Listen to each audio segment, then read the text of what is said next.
प्रश्न 3,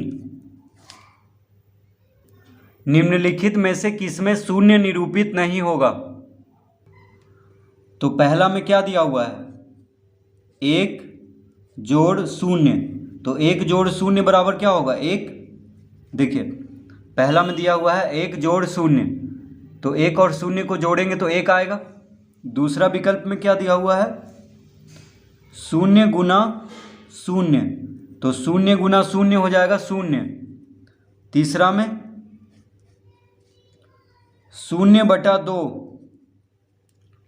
तो 0 को किसी भी संख्या से भाग देंगे तो 0 आएगा। चौथा में दिया हुआ है 10 माइनस 10/2, तो 10 में से 10 घटा देंगे तो क्या आएगा? 0। 0 को 2 से भाग देंगे तो 0 आएगा। 10 में से 10 घटाने पे 0 और बटा में 2 है, यानी 2 से भाग देंगे 0 को तो क्या आएगा? 0। तो क्या कह रहा है प्रश्न में कि निम्नलिखित में से किसमें शून्य निरूपित नहीं होगा?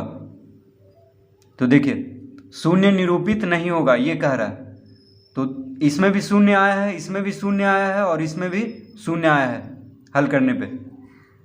तो बस पहला में जो है 1 आया है, यानी इसमें 0 नहीं आया है। तो कह रहा है किसमें शून्य निरूपित नहीं होगा?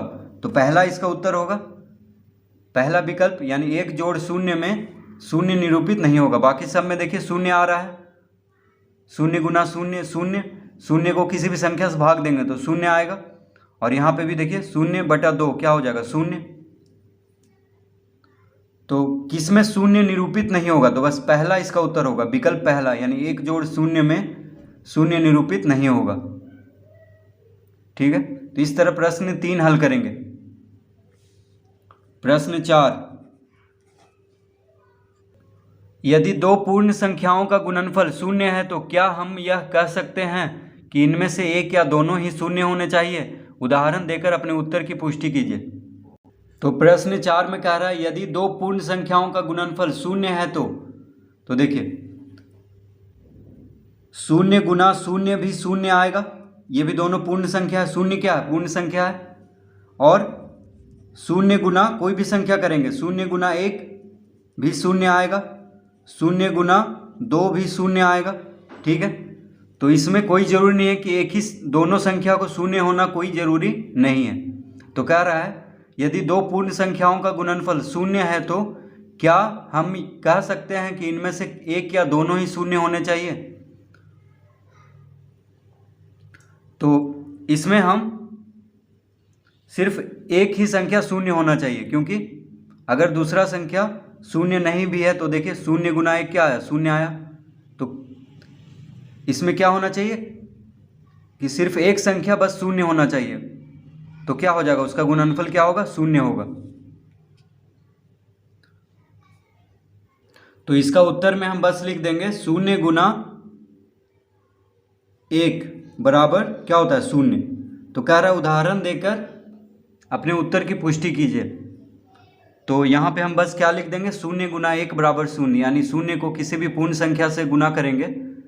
ठीक है, तो क्या आएगा? 0 आएगा। तो यहाँ पे दोनों 0 होना कोई ज़रूरी नहीं है, यानी दोनों को 0 होना कोई ज़रूरी नहीं है, बस एक भी 0 रहेगा तो क्या आएगा? 0 आएगा गुना होकर के। तो बस इसका उदाहरण देकर के पुष्टि करना है, तो बस इसका उदाहरण दे देंगे 0 गुना 1 बराबर 0। पांचवा, यदि दो पूर्ण संख्याओं का गुणनफल 1 है तो क्या हम कह सकते हैं कि इनमें से एक या दोनों ही 1 के बराबर होनी चाहिए? उदाहरण देकर अपने उत्तर की पुष्टि कीजिए। तो इसमें देखिए 1 को 1 से ही गुना करेंगे तभी 1 आएगा, यानी दोनों को 1 होना इसमें ज़रूरी है।